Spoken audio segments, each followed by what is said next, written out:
la burocracia? Dentro de las definiciones de la RAE, es una organización regulada por normas que establecen un orden racional para distribuir y gestionar los asuntos propios. En simples palabras, es la manera como se organiza la ejecución del trabajo en un sector de la sociedad, asignando responsabilidades, jerarquía, puestos de trabajo y las personas que deben desempeñarlos, en ocasiones sin que estas personas cumplan con los mínimos requisitos para el cargo. La teoría burocrática fue desarrollado por un sociólogo y economista político alemán llamado Max Weber, que nació en 1864 en la ciudad de Múnich y murió en 1920. Según él, la burocracia es la forma más eficiente de organización, y esta cuenta con una línea bien definida de autoridad. Tiene reglas y reglamentos claros, las cuales son estrictamente seguidas.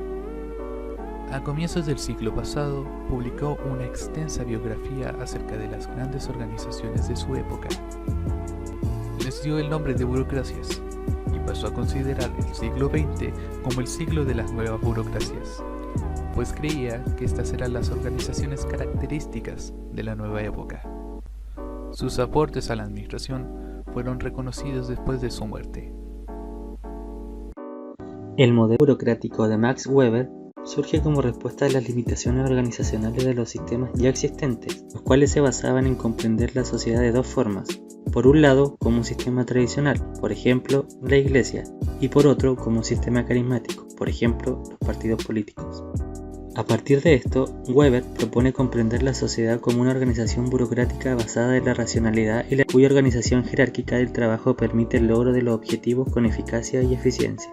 La formalidad y legalidad de las normas y comunicaciones establece una serie de reglamentos detallados que definen el funcionamiento de la organización, así como de sus canales de comunicación. Dichas normas son de carácter impersonal, es decir, están estipuladas para todos los miembros de la organización según su cargo y responsabilidad. Adicionalmente, se caracteriza por una marcada jerarquía y división de funciones, las cuales son designadas con criterio basado en la meritocracia. Esto permite prever el comportamiento humano y estandarizar lo que se espera de cada miembro de la organización, lo que es interpretado por muchos como un sistema de dominación.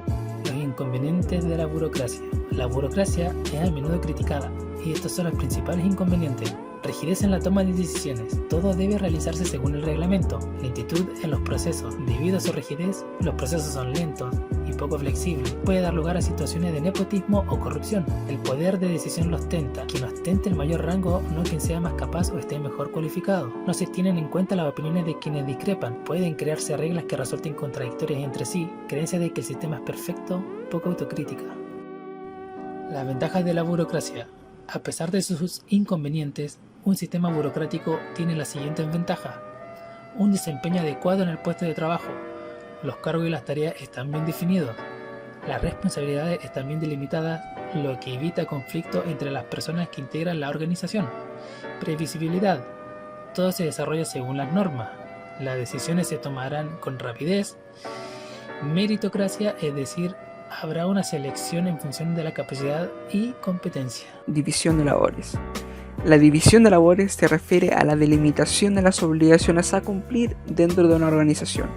Obligaciones que serán desarrolladas por diferentes cargos en la cual cada uno tendrá una jerarquía para tener cierto grado de autoridad dentro de esta y así ir cumpliendo con las obligaciones. Cada funcionario es responsable ante su superior de sus decisiones y acciones y este también es responsable de las decisiones y acciones de sus subordinados. Jerarquía de autoridad. La jerarquía de autoridad agrupa los cargos y funciones y también establece las áreas o tramos de control. En base a la jerarquía es que se construyen los escalones y la pirámide burocrática.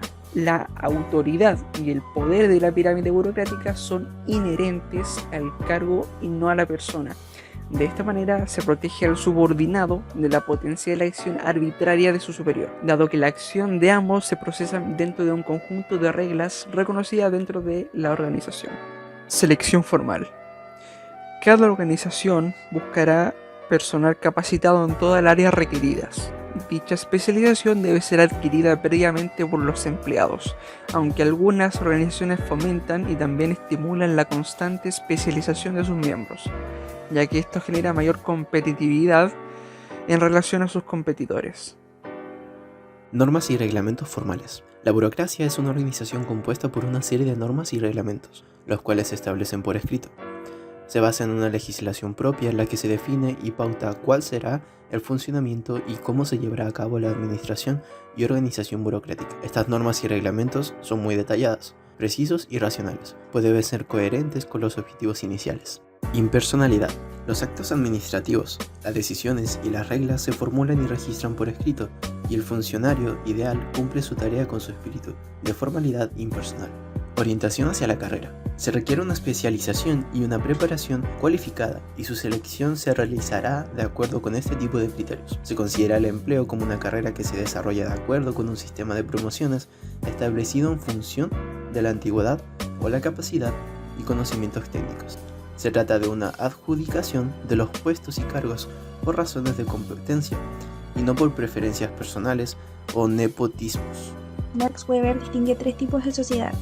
Por una parte está la tradicional, la cual cuenta con características patriarcales y hereditarias, como la familia. Por otra parte está la carismática, con características místicas, arbitrarias y personalistas, como grupos revolucionarios y partidos políticos. Y por último está la sociedad legal, racional o burocrática, donde se presentan normas impersonales y racionalidad de los medios, como ocurre en las grandes empresas o en los ejércitos. Cada sociedad tiene un tipo de autoridad, como la tradicional, donde el poder no es racional, puesto que este puede transmitirse por herencia, como ocurre en las monarquías. Por último está la autoridad de tipo legal, racional o burocrática, donde quienes asumen el poder son personas capacitadas para ejercer autoridad sobre los demás, la cual se debe a un conjunto de normas y reglamentos establecidos, por ejemplo, como ocurre en los ejércitos y empresas. Por otro lado, está la autoridad carismática, en la cual destaca la influencia de la personalidad y el liderazgo de quien asuma el poder, como ocurre en los partidos políticos. Esta teoría tuvo varias aportaciones a la administración.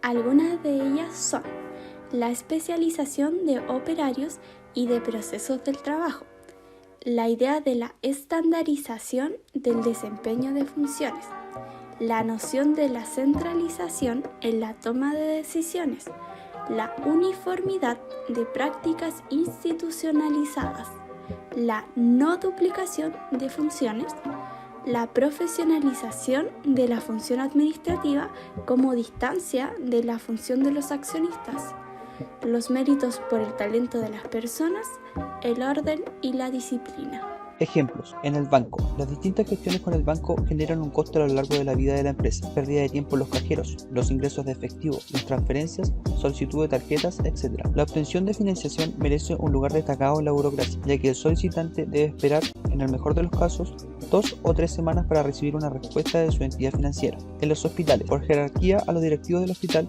le corresponde tomar todas las decisiones correspondientes a la distribución de los recursos. A los jefes de servicio le corresponde el decidir cómo se organizan los recursos para la atención de los pacientes. Cada doctor y personal de la consulta es responsable de los recursos que hay en su consulta y de cómo se atiende a la población. Estos cargos son removidos o promovidos no por su capacitación en su especialidad, sino por la administración que se le haya dado a los recursos a su cargo.